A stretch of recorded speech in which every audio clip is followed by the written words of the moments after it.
Hello and welcome back. If you are new here, my name is Jessica Abella and I am a tax professional in the greater Seattle area.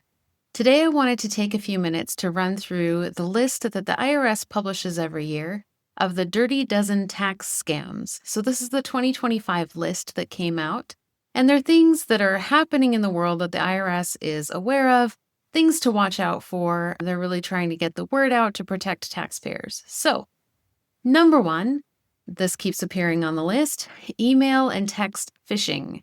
Spoofing communications from the IRS. You may get an email that looks like it's from the IRS that says you need to pay something, that you need to update your account, you need to update your password.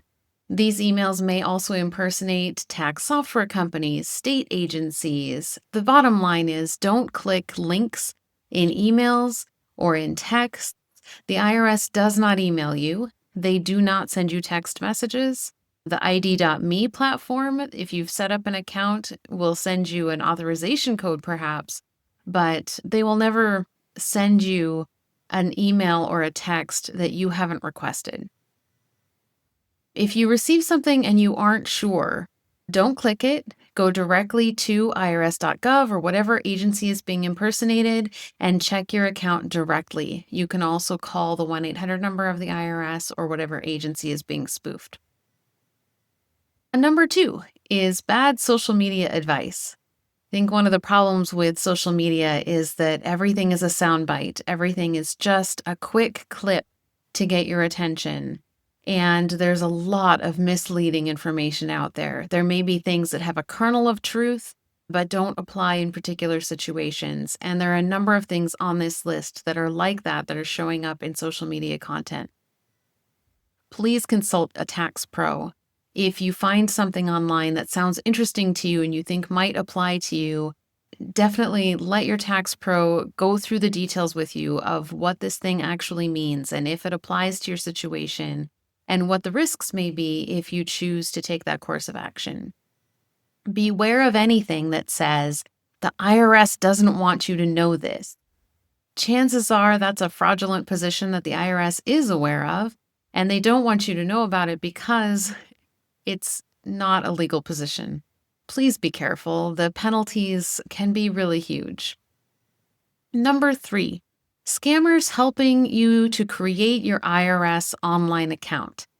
Creating an account on irs.gov is not something that takes assistance. It's something you can do by yourself. It's something that is free. And if somebody is reaching out to you, especially proactively, to try to help you with that, they may be trying to steal your information. So please be careful. Number four this year is fake charities, especially when a natural disaster or another crisis hits. It's very common for scammers to create bogus entities to take advantage of people and to take in donations. Keep in mind that the IRS does publish on their website a searchable list of tax-exempt entities that are eligible for donations. Definitely check and make sure that the charity that you are looking to donate to exists and is a tax-exempt organization recognized by the IRS before you donate. The next few are all credits that, again, social media has put out there that they are legitimate credits for the average person to take. The first one of these, number 5 on the list, is the fuel credit claim. So there is a fuel credit. It's designed for mostly farmers that purchase fuel to use in their tractors and such out in the field and not on the streets. And so there is a credit for that federal fuel tax. This doesn't apply to those of us that are just average consumers just driving on the roads. So be careful if someone's telling you to take this fuel credit. It likely does not apply to you. Similarly, there are credits for sick and family leave that people are trying to take. It was a short-term credit that was available during the COVID years for a very targeted group of people. It's not currently available.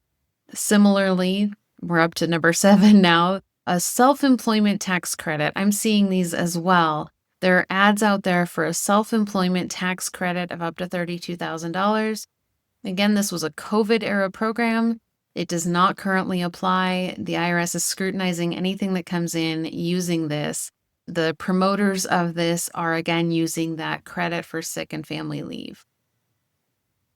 One more hit on this sick and family leave credit. It made the list 3 times. Improper household employment taxes. The IRS says that people are using Schedule H, which you use to report the payroll taxes if you had a nanny or another household employee. You file Schedule H to report the amount of payroll taxes that you need to pay for that employee's wages. And people are using that Schedule H to report an employee and claim, again, this sick and medical leave credit for wages that they never paid in the first place. Blatantly fraudulent.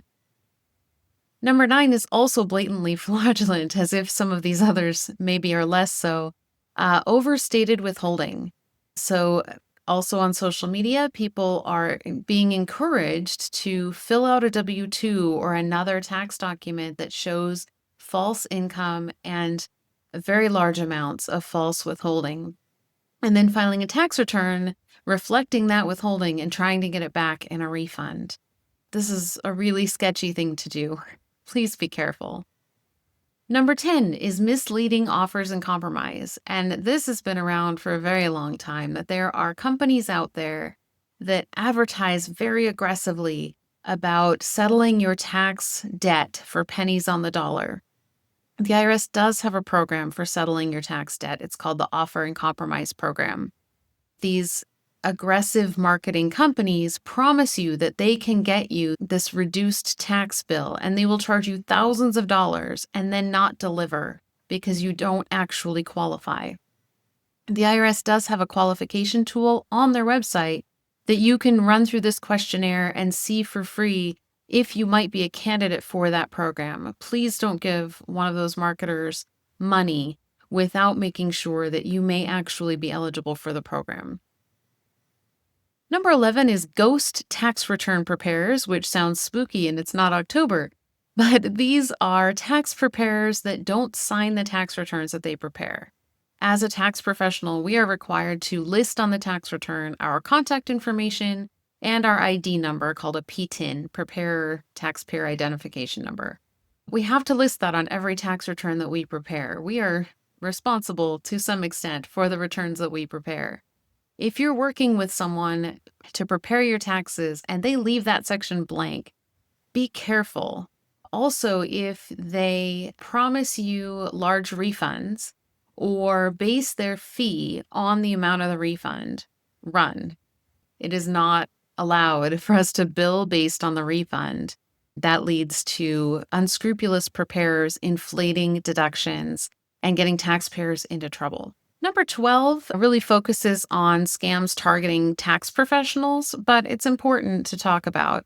If you wonder why your tax professional won't click links or attachments in emails, this is why. We get emails all the time claiming to be from a potential new client, and it will include a link or an attachment supposedly containing tax information.